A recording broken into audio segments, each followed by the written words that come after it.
আসসালামু আলাইকুম, কেমন আছেন সবাই? আজকে আপনাদের সাথে শেয়ার করব আমার বাড়ি থেকে আসা বিভিন্ন ধরনের শাকসবজি ও মাছ। এখানে বিভিন্ন ধরনের মাছ আছে, ছোট মাছ থেকে শুরু করে বড় মাছ পর্যন্ত।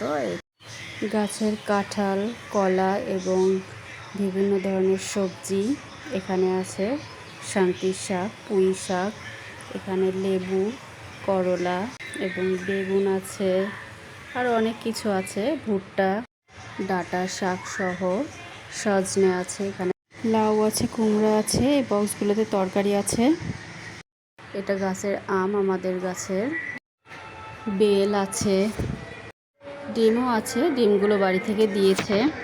কাঁঠাল আছে, বিভিন্ন ধরনের সবজি আছে, কাঁঠাল আছে, কলা আছে, গাছের কাঁচা আমও আছে। এখানে আছে বাড়ির খাঁটি সরিষার তেল। এখানে কাঁঠাল ও মুরগির মাংস রান্না।